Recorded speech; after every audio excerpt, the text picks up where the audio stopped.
कहानी शुरू होती है शहर के एक हिस्से में ऊंची ऊंची इमारतें थीं जहां हर चीज चमकती थी। वहीं दूसरी तरफ झुग्गियों की एक बस्ती थी जहां जिंदगी रोज संघर्ष करती थी। राघव शर्मा शहर के सबसे अमीर लोगों में से एक था। बड़ी फैक्ट्री, महंगी गाड़ियां, बंगला, सब कुछ था, लेकिन उसके चेहरे पर हमेशा सख्ती रहती थी। उसे लगता था कि पैसा ही सब कुछ है। मोहन उसी फैक्ट्री के बाहर दिहाड़ी मजदूरी करता था। फटे कपड़े, टूटी चप्पल, लेकिन दिल बहुत साफ। वो रोज मेहनत करता ताकि बीमार माँ और छोटी बहन का पेट भर सके। अनया, राघव की बेटी, विदेश से पढ़ाई करके लौटी थी। वो गरीबों को देखकर दुखी होती और अक्सर अपने पिता से कहती, पापा, हर इंसान पैसे से नहीं, दिल से अमीर होता है। राघव हंसकर टाल देता। कहानी में मोड़ एक दिन राघव की फैक्ट्री में अचानक आग लग जाती है। अफरा तफरी मच जाती है। सब लोग भागने लगते हैं। उसी समय राघव अंदर फंस जाता है। धुआं चारों तरफ फैल जाता है। बाहर खड़ा मोहन ये सब देखता है। लोग चिल्लाते हैं, अंदर मत जाओ, जान चली जाएगी। लेकिन मोहन बिना सोचे अंदर भाग जाता है। बलिदान और सच्चाई, मोहन बड़ी मुश्किल से राघव को बाहर निकालता है। खुद बुरी तरह झुलस जाता है। राघव बेहोश हो जाता है। जब उसे होश आता है तो सामने मोहन बिस्तर पर लेटा होता है। डॉक्टर कहते हैं, इसने अपनी जान जोखिम में डालकर आपको बचाया है। राघव की आंखों में आंसू आ जाते हैं। पहली बार उसे एहसास होता है कि पैसे से ऊपर इंसानियत होती है। अन्या का सवाल अन्या अपने पिता से पूछती है, पापा, अगर आज मोहन नहीं होता तो क्या पैसा आपको बचा पाता? राघव चुप हो जाता है। राघव मोहन के पास जाता है और कहता है, मैंने जिंदगी भर सिर्फ पैसा देखा, इंसान नहीं। आज तुमने मेरी आंखें खोल दी।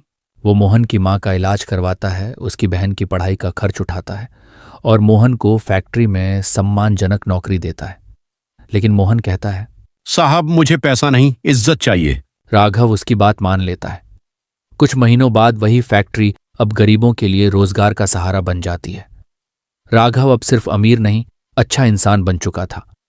अनया मुस्कुराकर कहती है, अब आप सच में अमीर हैं पापा। राघव जवाब देता है, हाँ, दिल से। कहानी का संदेश अमीरी और गरीबी हालात होते हैं। इंसानियत सबसे बड़ी दौलत होती है। सही समय पर किया गया अच्छा काम जिंदगी बदल देता है। अगर आप चाहें तो मैं। बहुत दूर नहीं, एक हरा भरा सा गांव था। गांव का नाम था आनंदपुर।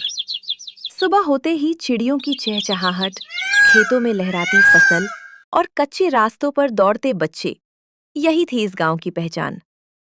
इसी गांव में रहते थे 3 पक्के दोस्त। सूरज हंसमुख, थोड़ा शरारती, आर्यन समझदार, नई सोच वाला, विनोद भोला, मददगार, दिल का साफ। तीनों बचपन से साथ थे। कोई भी काम हो साथ में ही करते थे। गांव की रोजमर्रा की जिंदगी। सुबह सुबह सूरज गायों को चराने जाता, आर्यन स्कूल के बच्चों को पढ़ाने में मदद करता, विनोद अपने पिताजी के साथ खेत में काम करता। शाम को तीनों पीपल के पेड़ के नीचे बैठते, हंसी मजाक करते और बड़े बड़े सपने देखते। सूरज कहता, एक दिन हमारा गांव सबसे अच्छा बनेगा। आर्यन मुस्कुराकर बोलता, अगर हम कुछ नया करें तो जरूर बनेगा। विनोद सीधा सा कहता, मैं तो बस गांव खुश देखना चाहता हूँ। एक साल अचानक बरसात कम हो गई। तालाब सूखने लगा, कुएं में पानी नीचे चला गया, फसल मुरझाने लगी। गांव में चिंता फैल गई। किसान परेशान, बच्चे उदास, बुजुर्ग चिंतित। गांव की बैठक हुई। मुखिया बोले, अगर पानी नहीं आया तो गांव छोड़ना पड़ेगा। सूरज चौंक गया। यह सुनकर तीनों दोस्तों का दिल भर आया। रात को तीनों दोस्त तालाब के किनारे बैठे थे। चांद की रोशनी में सूखा तालाब देख रहे थे। आर्यन अचानक बोला, हाँ, अगर हम नाली, छोटी नहर बना दें तो पानी गांव तक आ सकता है। विनोद खुशी से बोला। तो फिर देर किस बात की? अगले दिन सुबह तीनों दोस्त पूरे गांव में गए। विनोद ने सबको इकट्ठा किया। सूरज ने जोश भरा भाषण दिया।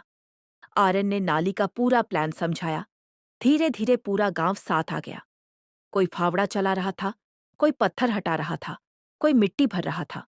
धूप हो या थकान, तीनों दोस्त सबसे आगे थे। कई दिनों की मेहनत के बाद एक दिन आर्यन चिल्लाया, पानी आ रहा है। सब दौड़कर देखने आए। धीरे धीरे पानी नाली में बहने लगा। तालाब फिर से भर गया। खेतों में हरियाली लौट आई। पूरा गांव खुशी से झूम उठा। सूरज नाचने लगा। विनोद की आंखों में खुशी के आंसू थे। आर्यन चुपचाप मुस्कुरा रहा था। गांव वालों ने तीनों दोस्तों का सम्मान किया। मुखिया बोले, आज सुरूज, आरएन और बिनोड ने साबित कर दिया कि एकता और सोच से चमत्कार हो सकता है। तीनों ने एक साथ कहा, यह हमारा नहीं, पूरे गांव का काम है। आज अनंतपुर फिर से खुशहाल है। बच्चे खेलते हैं, किसान मुस्कुराते हैं और गांव आगे बढ़ रहा है। 3 दोस्त आज भी पीपल के पेड़ के नीचे बैठते हैं, पर अब उनके सपने और भी बड़े हैं। दोस्ती में ताकत होती है, मिलकर काम करने से हर समस्या हल होती है। गांव और समाज को बदलने की शुरुआत हमसे होती है।